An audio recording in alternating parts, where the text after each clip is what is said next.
Hello, this is Marie Brennan, author of the Memoirs of Lady Trent, and you're listening to Cast of Wonders, an Escape Artists podcast.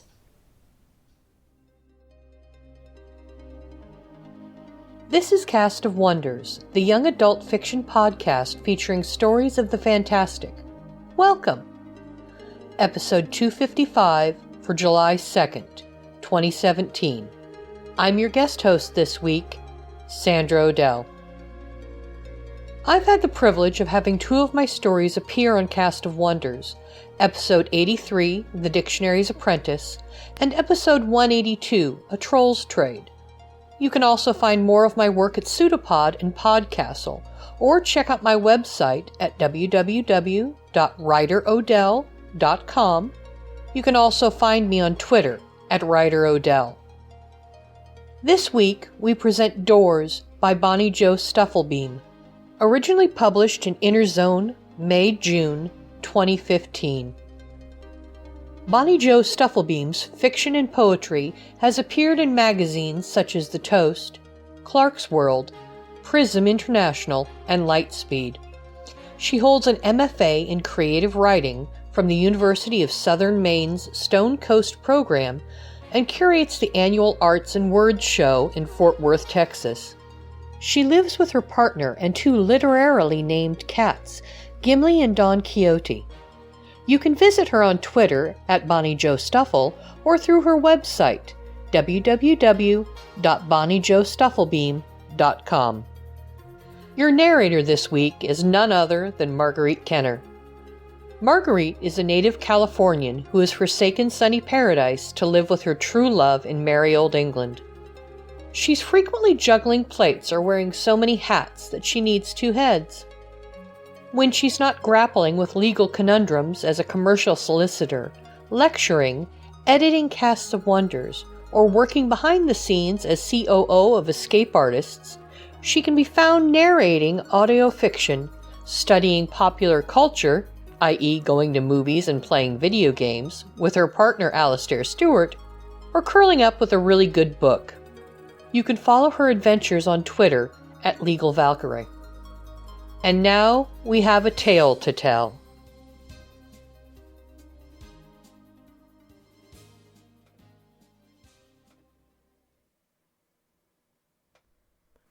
Doors by Bonnie Jo Stufflebeam. It had been 3 months since I'd taken my brother anywhere. The last place we'd gone together was our mother's funeral. Since then, Zach had been difficult, more so than usual, refusing to put on his shoes, shushing me when I asked him to do his chores, even screaming and pounding his fists when it was time to drive him to the recycling facility where he sorted paper as part of a program for developmentally disabled adults. But he had agreed to visit the county fair, though in the car on the way he had bruised his knuckles knocking on the window glass, an old habit Mom and I had thought we'd broken him of. At the fair, we walked down aisles of blue and white striped tents that sold fried Twinkies and Dr. Pepper, Texas turkey legs, and popcorn balls. Zach demanded it all. The whole night he'd been signing the first letters of every food item we've passed. I remembered why I'd put off an outing. Fun was exhausting, especially with a brother who wanted so much and didn't understand that he couldn't have it. Between school and the stack of bills at home, I could barely afford the fair tickets. The income from Zach's job only paid enough to cover gas to get him to work and back. The word no always set Zach off, so I didn't say it when he asked for giant sugar cookies and lemonade and funnel cake.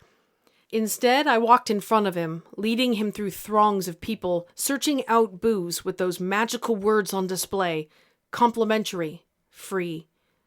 Thus far, I'd found a magnet for a car rental agency, a blue balloon, a plastic water bottle which featured the portrait of a cartoon cowboy, 4 pens, and a dozen flyers, all of which Zach would cherish as much as his photo collection. In the background, the Midway steel roller coasters quaked like giants. The musk of barn animals drifted from the livestock pens near the rodeo hall. These were 2 places I wouldn't take him. If I did, as he begged me to, his non-signing hand pointing permanently towards them, we would never leave. I also avoided any booths which might remind me of what I could no longer accomplish, with Zack to take care of. The local travel agent's booth was hardest to avoid, with its posters depicting far-off places, monuments, and museums I would never visit. Instead, I followed a series of arrowed signposts with a word nearly as good as free, $1 tours in bold orange marker. They guided us to a circular purple building which seemed to be a modified Starship 2000, a ride that Zack and I had ridden often as children when I was just his sister and not his caretaker. The UFO-shaped structure contained about 24 pads, each as tall as a person, which everyone would lie against. The conductor in the middle would fiddle with his levers, start the carnival music, and the ride would spin around his command station. The centrifugal force would push us up to the ceiling and pin us to the walls, pull our grins wide like grotesque masks. The tour building was the same eggplant purple, but the lighted sign that stretched across its roof proclaimed a different name, the Bender. A ramp led up to a door which led inside. At the gate stood a woman all in black, despite the atrocious heat, one of the handmade signs in her manicured grip. Sweat shone on her bare arms, and the curve of her long fingers folded around the sharp of the sign's edges made my stomach flutter. 2 more women in black leaned against the wall. "What is this?" I asked, an excuse to hear her speak. Zack waved to the woman. He'd always been a bit of a ladies' man. "This is the super spectacular Space Bender," she said. She had a strange accent, unlike any I'd ever heard. "The main hub for this multiverse, designed to take you through space and beyond." I smiled. My palms were sweating. It had been a while since I'd spoken to a beautiful girl. Out of the corner of my eye, I watched Zack made his way to one of the other women and stuck out his hand. She shook it. "Oh, really?" I said. "How do you manage that?" "Tours are only $1.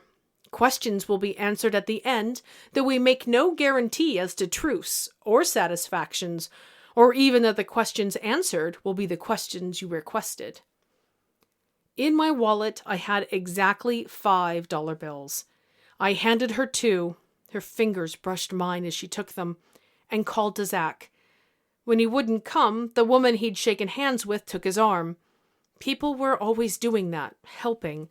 Sometimes they asked if I needed it first. Always, I wanted to say, I need more help than you can give. Zack followed the woman up the ramp and into the super spectacular Space Bender. I could think of nothing else to say, so I followed him. Inside, the Bender was shaped like a giant donut. A thin hall stretched around what must have been the circular control room in the middle, now closed off with a wall of its own. I only knew it was still there because of the single arched door to my right. The size of the hall was impossible.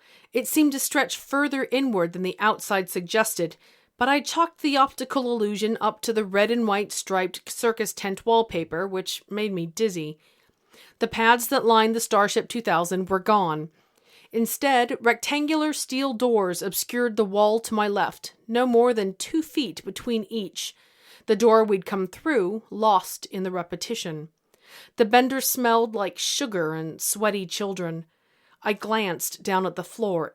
It was transparent, though the only thing visible through it was the concrete platform on which the Bender stood.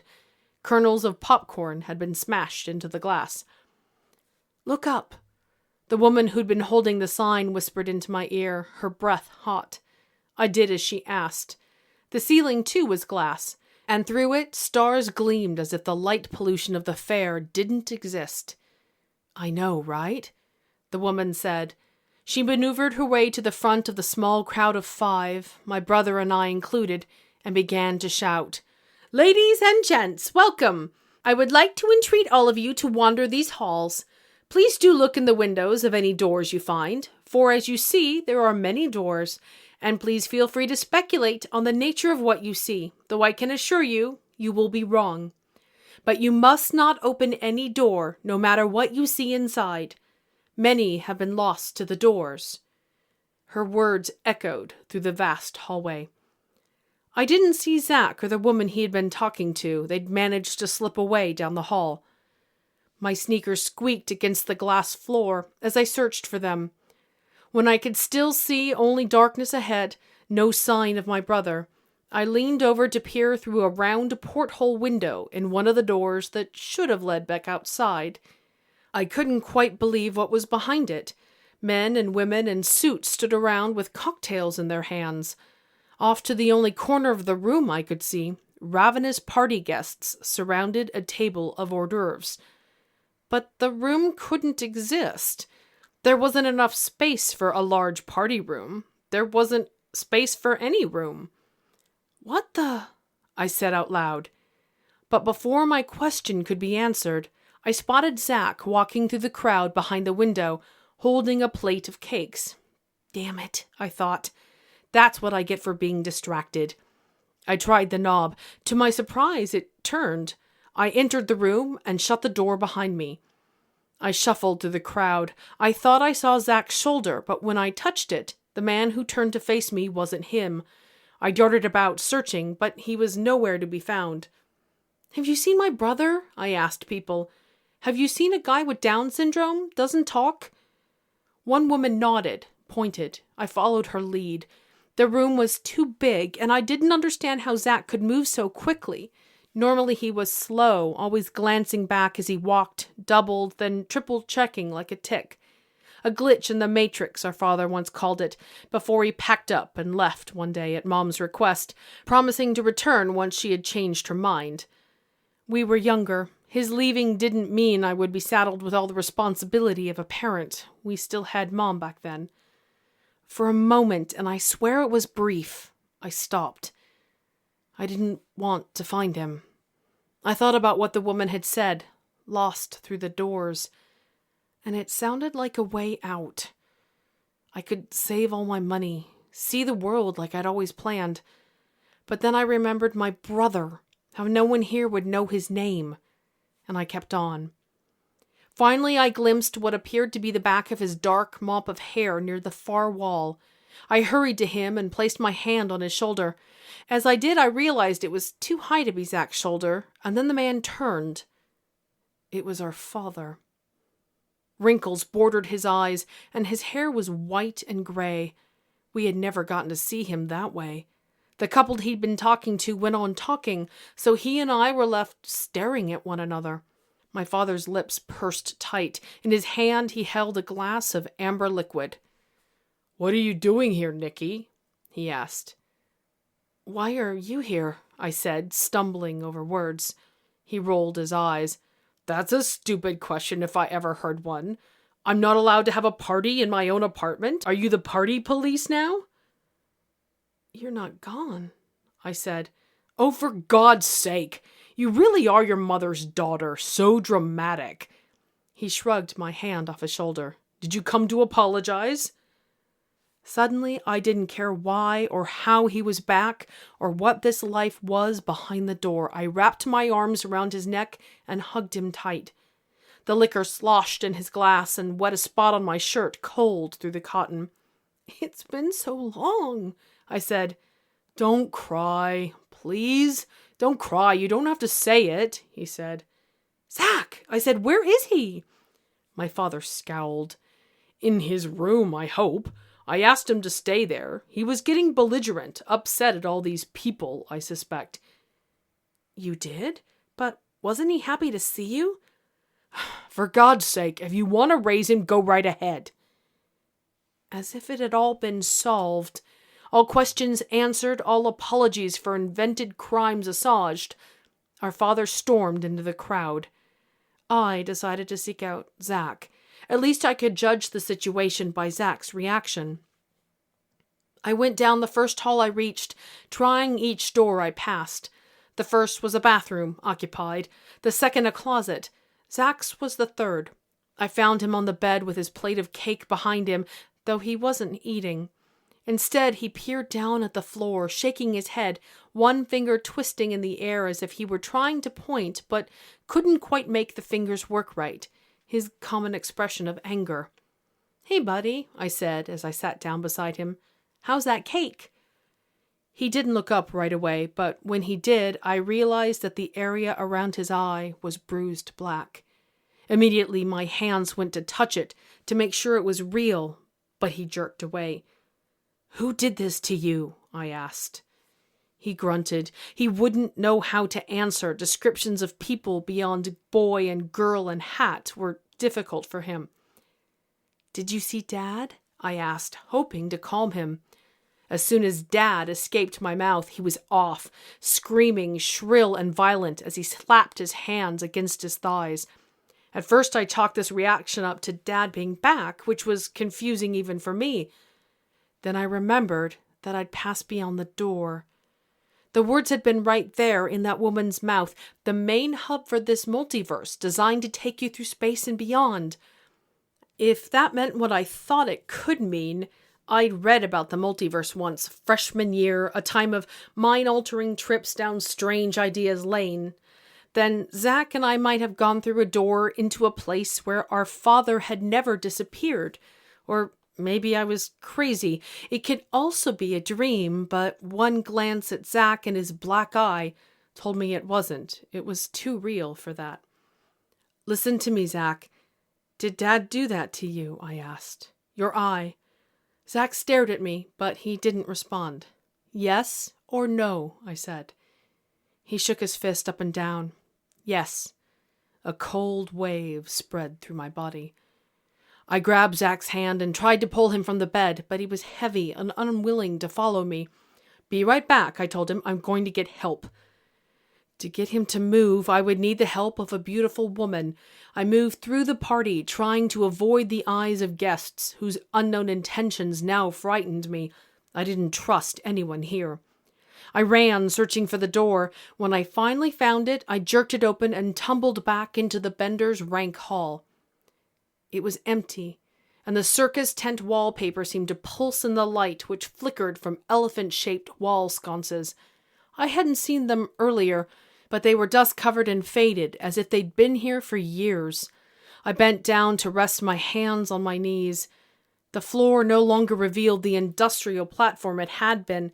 Instead, black went on forever, dotted with stars. Dizziness forced me to press my hand onto the door, which was cool and slick beneath my palm. When I was once more able to stand, I looked again in the door's window. Our father was clumping towards the hall, a taller, darker drink in his hand. I ran the length of the hallway until I couldn't breathe anymore. I wasn't sure how far I'd come, but one of the many windows to my left showed me another place, a beach in winter covered with snow. I peered into the window of the command center door, which seemed to have followed me as I ran. It was the same arched door I'd seen before, when I first entered the Bender. As I'd run, I could always see it to my right in the corner of my eye. Through the window, the 3 women in black and a man in a purple fedora lounged in chairs shaped like high heels. I opened the door. None of them stirred. 2 of the women were touching heads, giggling. The 3rd woman, the one from before, the whisperer, chewed her nails and peered at a black-rimmed flat-screen television. It even had the Samsung logo below it on the far wall above a huge wooden wheel like those you'd find on a ship. On the screen, a mess of colored dots and arrows and blue lines like the streets of a GPS shifted and changed. I thought for a moment I saw the outline of a fox disappear off the screen. The man in the fedora was speaking too loudly for the size of the room. "Damn it all! The bloody Foxbusters! Can you believe we made it out of there all intact? Or mostly, anyway. Holy key limes, Croosters!" "Excuse me?" I said. "I need your assistance. My brother went into one of the rooms, and he won't come out. Please, it's urgent. I need a woman." The man whistled. "I'll say," he said. "I would drink to that." The 3 women turned their heads. The one from earlier stood. "I remember you," she said. "My name's Belinda. Your brother is fine. I led him to the Midway myself. I suspected you may have gone through." "But I just saw him. He was at my father's party. He had a black eye. I need to get him out of there." "Impossible," said the man. "You can't take him out with you." Why not? You're here only because you haven't chosen, Belinda said. Your reality. That brother is not yours for the taking. We have a plan for people like you, said the man. People like me? Who the hell are you? I'm Captain, of course, and I'm telling you, I know you. You're unhappy with the way things are back at home. You're exhausted, you wake up every day on the wrong side of the road and wish you had a choice in it all. I'm here to tell you that you do. You have 4 choices, in fact. Why won't anyone help me get my brother? I said. Belinda reached out and squeezed my hand. Please, she said, I'll explain everything.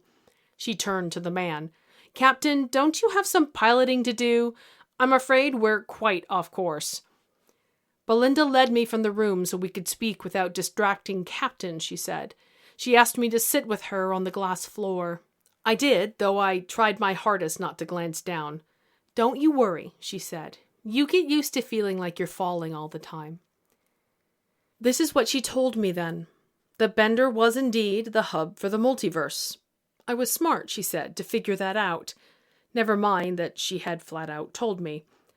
No one ever believed the words of a state fair vendor, though they were often more true than a scientist's. Each outer door led to a new reality. The brother I'd seen wasn't mine, not really. Rather, he belonged to the Nikki in his own world, a Nikki whose father had not left when she was young. Then she told me I was here in the primal verse with them because I had not chosen a future. I had seen a world behind a door, and it had raised a question. I was asking myself if one of those realities might hold a happier me. This was a question she said she could not answer. This was the reason I would be given a choice. 3 doors. I had gone through the first and found it wanting. I could go through 2 more, experience those realities, see if they held an ideal world. After the 3rd, I would be forced to choose. Any of the 3 I visited, or my own, which waited frozen for me, though it would not wait forever. I had 24 hours, and that was all. Already, I had used 1/4 of that time. I didn't say to her what it was that flashed through my head. Would there be a world where my brother could take care of himself, where he could speak? Or where our mother had not left me with a man-sized burden? I set the timer on my watch. I searched the windows for a scene that called to me. Vibrant landscapes, dull white rooms I passed on, until I came to a window which revealed my mother's house as it had appeared that morning. Only here the light shone through the living room as it no longer did. Rarely did we open the curtains anymore. It would be like a betrayal of our grief. As soon as I felt the brown shag beneath my feet, I smelled the sugar scent of chocolate chip cookies just browned enough to take from the oven. Mom always burned them. She couldn't smell them being done as I could. I rushed into the kitchen, slipped the potholders onto my hands, and pulled the sheet from the oven. "Oh, I forgot about them again," said my mother's voice from the hall. "Thanks, dear. I guess you came just in time." Mom wore her ratty blue robe, a staple in her dying days, but she seemed different in it now. Her face glowed with life. Her hair was combed and wet, her cheeks free of the pillow marks that had taken over like wrinkles when she'd been confined to bed for weeks at a time. Her skin was smooth, and when I hugged her, hard, it smelled of soap and powder. She hugged me back just as hard. Always she had understood that sometimes, without explanation, people just need to feel the pressure of love. But she whispered into my ear, "Is everything okay? You seem frazzled." "It's just you, Mom. You're here. You look so good." "Why, thank you." Mom pulled back, held her arms out to her side. "I gussied up just for you." I was aware of tears in my eyes. Mom noticed them too, pulling me back into the hug. "Nikki, what happened?" "You're okay," I said. "I had a dream that you were dead." "I'm fine. I'm going to live a long time yet. You don't have to worry about me." She kissed the top of my hair like she used to when I was a little girl. "What we do have to worry about is these cookies sticking to the pan. You want to help me?" I began slipping the spatula under the cookies and moving them to the cooling rack. Is Zach still asleep? I asked. The clock told me it was noon, but he'd been known to sleep all day if we let him. Who? Mom picked up a cookie and blew on it. Very funny. Are you sure you're okay? Mom popped the cookie in her mouth, held her hand to my forehead. I'm fine. I arranged 3 cookies on a plate. I'm going to go wake him up. Wake up who? Zach, Mom. You know, your other child? I don't get the joke. That familiar wave of cold again. Without answering, I walked through the house to the hall, moved down it, checking doors as I went, light-headed. Deja fucking vu, I thought. All the rooms were the same except for his. Where before his door had led to a dark den with a bed, a shelf of stuffed animals, a CD rack, and a djembe drum abandoned in the corner, now the room was filled with craft supplies, a sewing machine, several boxes of buttons, a few plastic containers full of beads and string. On the table by the far window, a pair of pants dangled, empty of a body. Just like the room. Mom appeared in the doorway. What's going on with you? I don't have a brother? I asked. She shook her head slowly. Sorry, I said. I must have dreamt that too. I'm tired. I'm just not feeling like myself is all. You should go lie down. I worry about you. Are you sleeping enough? You can't let school stress you out, okay? You need an outlet. Do you have an outlet? My smile broke through. It was nice to have someone who worried. I'd forgotten how much it meant, how much I missed it. I do yoga, I lied. I'm fine. Stress is in line. I couldn't lie down, not with Mom there, the scene so ordinary with the plate of cookies, her mug of cold coffee. I joined her at the table, closing my eyes as I slid into the seat. Every part of this I wanted to remember completely. We talked about school and romance, and I repeated every word she said in my head, hoping to commit them to memory. I told her I'd been busy, so I didn't have time for love. She said that was okay, that I would make time when I was ready, when I found the right man. Or woman, she added. I didn't say I doubted that was true, that there was no time to make, what with all my responsibilities. I could tell from the way her head tilted far to the side when she spoke to me that, in this reality, I didn't have responsibilities. She mentioned my father in a way that told me he had abandoned us here, too. I tried not to think of the father I'd met earlier. Despite the warmth my mother radiated, our conversation felt hollow. I couldn't tell her what I wanted to, couldn't speak to her about grief, about Zach. I had to edit myself to keep from slipping Zach into the conversation, had to skirt around his existence. Without being able to confide everything in my mother, I felt as though I could confide nothing. I couldn't choose her at the expense of Zach. I asked her for an old picture book I knew it would take a long time for her to find. Once she left the room, I went through the front door. There are some things you don't want to have to do twice, and saying goodbye to a mother is one of them. This time when I re-entered the bender, miniature stuffed animals were suspended from strings attached to the glass ceiling with duct tape. A llama brushed the top of my head as I ducked into the hall. They had been sewn from colored felt, deep reds and blues, beige, none of the usual flashy colors. I lifted my hand and let my fingers brush them. A lion, a bat, an earthworm. I held my breath and stared up at them until I could no longer see them as separate entities, just one colored blur above, blocking out the stars. I felt as if they were mine to see alone, and for a moment the choke in my throat from seeing my mother lessened. From the control room I heard music, what sounded like a synthesized polka. Also voices. When I opened the door, the control room was different. Strips of silver hung from the ceiling and sparkled in the lights of paper lanterns. The shoe-shaped chairs in which the crew had previously sat were now the shape of red lips, and I couldn't see the crew, though I could hear them laughing. As I crept further into the room, they came gradually into focus. Each of them wore a jumpsuit which matched the decorations so perfectly they had blended in. Captain came toward me, and as he did, the colors of his clothes shifted with the objects he passed. "Back so soon?" he said. "Still haven't found your breadcrumbs, then?" "Not quite," I said. "What's the occasion?" "For the party? What isn't the occasion?" Here he leaned in so close I could feel his hot breath. Unlike Belinda's, his churned my stomach. "I don't know how you got here, you know. Usually people get stuck in the doors. Once they leave, they don't ever come back. But you, Miss Nicky, you found us here in the void. You must be a special kind of woman." "I'm not," I said, backing away. "At least not in the way you would like." "If you say so," he said.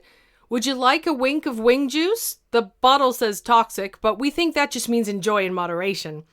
"No thanks," I said. From the screen against the wall, I heard a frantic beeping. A huge red dot was moving towards the smaller green, both of them traveling the length of a blue line. "Shouldn't you be controlling the ship?" "He doesn't," Belinda said. "Control the ship." Captain mumbled his way back to one of the chairs. "Why is he called Captain, then?" I asked. Belinda leaned in. "He likes to think he controls things. Really, it's us, me mostly, does the controlling." She smiled. "He's more like our entertainment. He likes you, though. We all do." "That's nice," I said. "Those other two haven't really talked to me." Belinda shrugged. "Those animals," I said. "Who made them for you?" "Do you like them?" She beamed. "I won them for you. I thought they might make you feel more at ease." "They did. Thank you." "Have you made your decision?" "No," I said. "I still have one door to go." She placed her hand on my shoulder. It seemed everyone was doing that these days. I'd forgotten how she had first made my stomach jump. "Well, what are you waiting for?" she said. "Go." Choosing the third door was more difficult. No obvious choice presented itself, and so I rushed from door to door and pressed my hand against each, trying to let my skin decide. Most of them were cool, the same temperature as the hall, but then I came to one where the cold of the steel bit into my hand, startling in its variance from the others. I looked through the window and knew my choice had been made. The other side of the door left me feeling immediately as if my choice had been wrong. I felt drawn from the window to its stark whiteness. How boring it seemed, as I used to be drawn to smaller Christmas presents, sure that they would hold the best treasure, as they so often did. But once the smell came at me, bleach and laundry detergent, I felt overwhelmed by the decision I would soon be forced to make. Still, I walked on. I was in some sort of laundry facility. Washers thumped on one side of the room, dryers on the other. There were no people around. I found another door which led to a hallway that reeked of antiseptic. Down the hall, with closed doors to either side, I found a check-in desk like those at doctors' offices. Behind the desk sat a woman. Her attention was occupied by a sheet of paper before her. "Excuse me," I said. She looked up. Her eyes brightened. "Miss Nicky," she said. "We haven't seen you in quite some time." "Oh, yes," I said. "I've been busy." "I know," she said. "How was the Czech Republic? I've seen some of your show." "My show?" "You know, Zach's very proud of you." She leaned across the desk as if she were going to tell me a secret. Some of the nurses don't think Zach understands very much, but I think he understands more than he lets on. He sees you on the TV sometimes. He points and laughs. The television caught her eye, and she pointed upwards. "Speak of the devil," she said. On the TV, I stood before the backdrop of Prague's Old Town Square, which was teeming with people and stalls selling colored eggs and beer in plastic cups. A logo in the corner read, "Travel Times" with Nicky Nolan. The last name wasn't mine. I was a Lyle, not a Nolan. Sure enough, as I held a fat, soft pretzel up to the camera, a solid silver band glinted on my finger. I wondered who he or she was, if she traveled with me, if I'd seen all of the world, what it was like out there, an almost infinite number of doors to choose from. Was I in love? With the world and with a someone and with the life I'd been able to live? "Can I see my brother?" I asked. "Of course," said the woman. After I stood there a minute too long, she frowned. "Did you forget? Room 216, she said. I found 216, a wood and rough-grained door with a shiny gold knob. Inside, Zack slept face down atop the blankets. I'd seen him sleep like that before, and it made me laugh. I said his name. His head jerked up. He looked older, much older than me, which he was, 10 years older, in fact. But it wasn't until that moment that I realized I might be older, too. To be out there seeing the world as I was, I must have already completed college. I gawked at the mirror hung on the backside of his door. I looked the same. Of course, people with Down syndrome often age more quickly, but Zack had always seemed so youthful in our reality, like a child. Perhaps, I thought, looking around at his dull white room, he'd matured. Or the home was to blame. I'd read that homes could do that to a person, worsen a condition. Being in a strange place would certainly stress Zack out, make him less comfortable than our own home. He wouldn't like the bare walls, the absence of faces he had known since childhood. He didn't smile when I said hello, but he had never done that. I rushed to his bedside and hugged him close. "I've missed you," I said. I didn't know if it meant anything to him, but I had to say it. "How have you been?" Zack swung his legs over the side of the bed. His eyes were trying to close against the light, still lazy with sleep. "How have you been, Zack? Good? Bad? Okay?" I held my thumb up, down, to the side. He gave me a thumbs up. "Good? You've been good?" He held 2 fingers in the center of his palm. "Hot dog? You want a hot dog? I'm sure we could arrange that." I held out my hand and he took it. I asked him to lead me to the cafeteria, but he kept falling back, so I followed the signs and led him there instead. The cafeteria was located in a large room with a serving line at the front, where a handful of patients moseyed with trays in hand. Round orange tables were scattered against the black and white tile, few of them filled.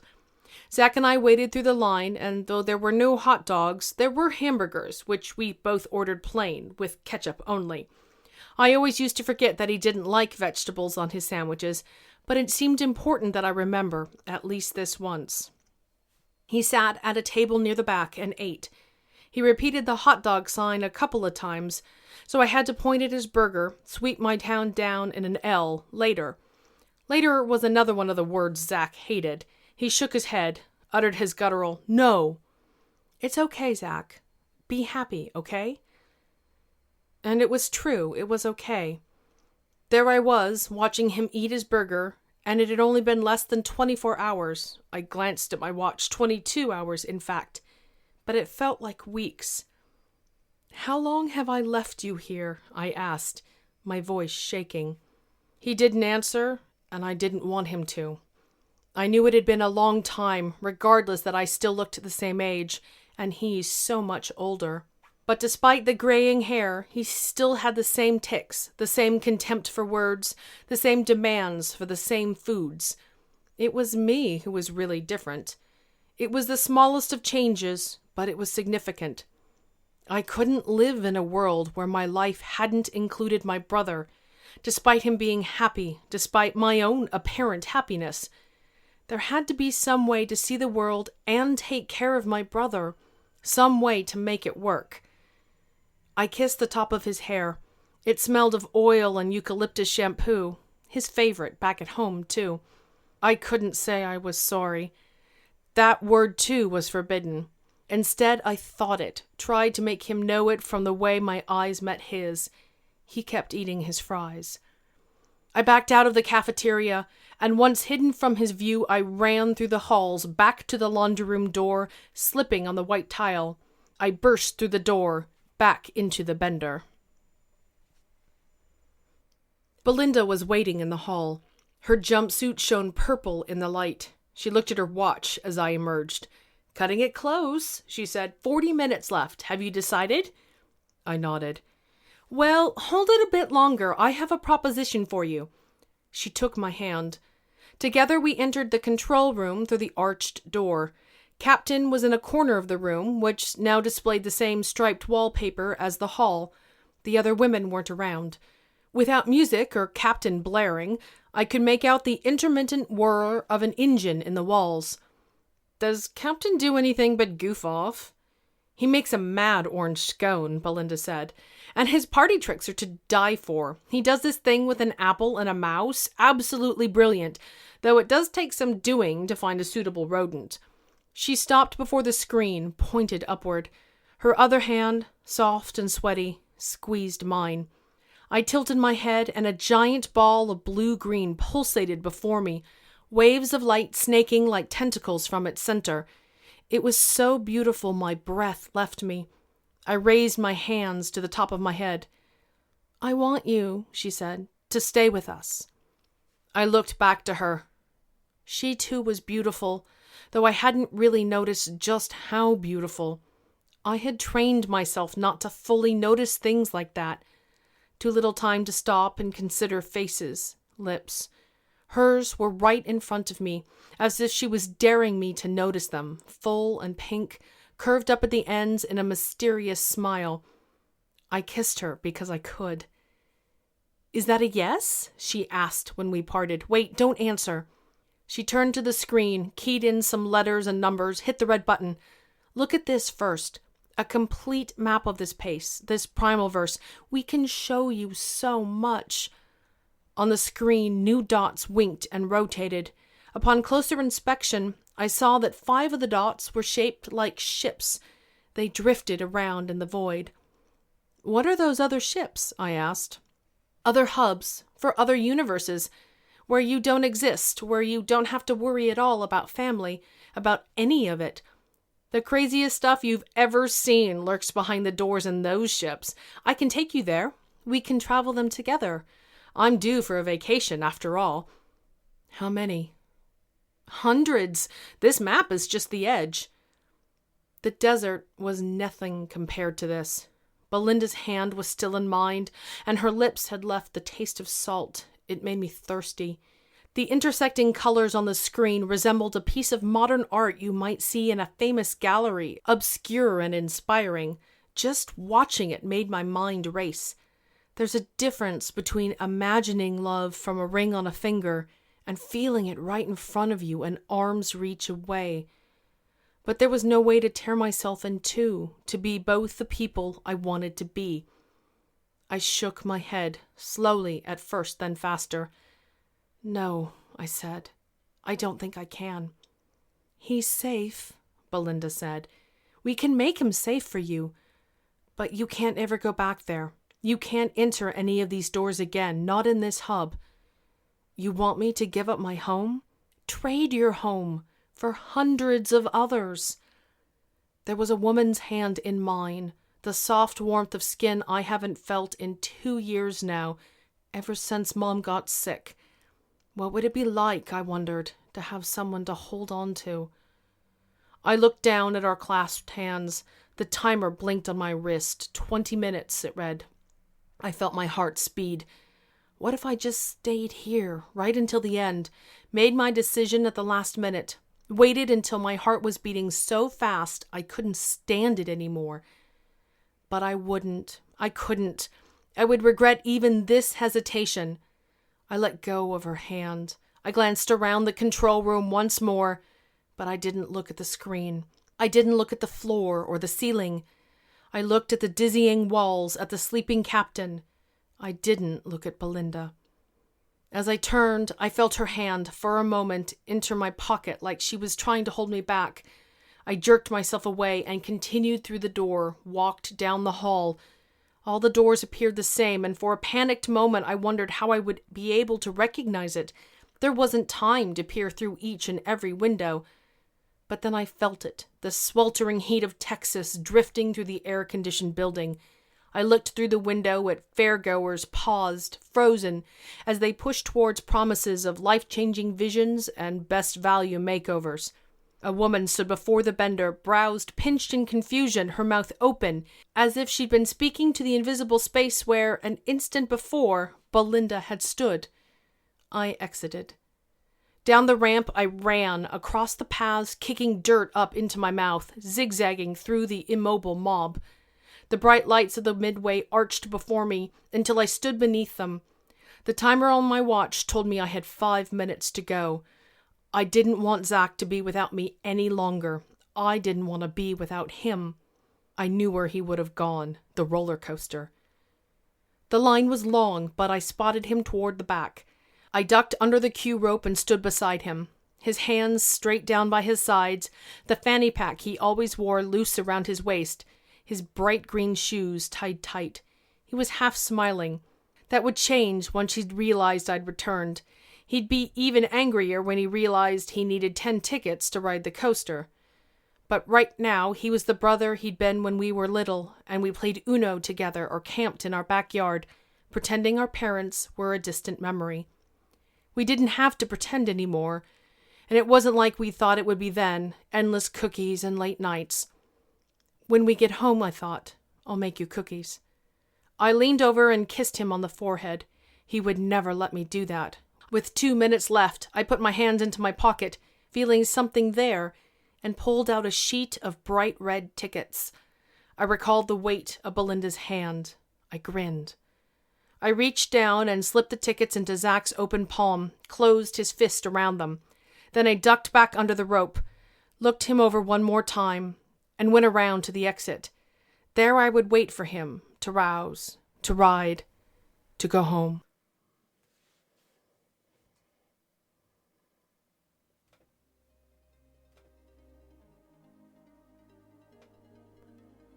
When asked to guest host this episode of Cast of Wonders, I had no idea that the story would share so many moments with my own life. I know Zach. He's my youngest son. I know Nikki. I see her every morning in the mirror. I have walked dark halls, peeking through the windows of doors that led to other worlds, and in the end always returned to the joys and challenges of my own life. In this story, Nikki has been thrust into the role of caregiver for her older brother Zach after the death of their mother. Yet what about her own wants and needs? She wants to go to school, see the world, find her own way, maybe find someone special. She needs to grieve. Throw in a dash of the strange and wondrous, and the possibilities are as limitless as the doors to the super spectacular Space Bender. Bonnie Jo doesn't shy away from the 2 hardest questions a caregiver can face. What if, and what next? She invites the reader to step through the door into Nikki's life, one where there are now meetings, appointments, forms, highs, lows, and all points in between. Nikki's only taken the first steps on a long road to other unexpected places. This won't be the last time she must answer those same questions. What if? What next? My youngest son, now 20 years old and 6'4", has multiple diagnoses. He is nonverbal, loving, kind, enthusiastic, and can be temperamental when he doesn't get his way. Not a day has gone by that my husband and I haven't thought about running off to join the circus, interdimensional or otherwise. Would I choose a different door today than the one I stepped through to get to where I am? Possibly. Ask me tomorrow. I may give you a different answer. Cast of Wonders relies on your donations to pay our staff and authors, and to bring you the best in young adult audio fiction week after week. If you've enjoyed this story, please consider making a donation using the PayPal buttons on our site. Every one-time, or better yet, recurring monthly subscription helps. Now you can even become a patron on our brand new Patreon. Any help provided earns you our heartfelt thanks. You can share your appreciation for this story by leaving us a review on iTunes, sharing the episode with your friends and family, or discussing it on the EA forum, forum.escapeartists.net, or say hello on Twitter at Cast of Wonders. Cast of Wonders is a production of Escape Artists Incorporated and is brought to you by the creative team of editor Marguerite Kenner, assistant editors Danny Daly and Catherine Inskip, slush readers Amy Brennan, Alexis Goebel, Andrew Kim, Aiken Patel, Susie Rodriguez, Madi Schleider, Chris Tang, and Xander Simon, and audio producer Jeremy Carter. Episodes are released under the Creative Commons Attribution, Non-Commercial, No Derivatives 4.0 International License. You can share the episode, but you can't change it or sell it. Theme music, Appeal to Heavens, is by Alexei Nov from musicalley.com. Thanks for listening.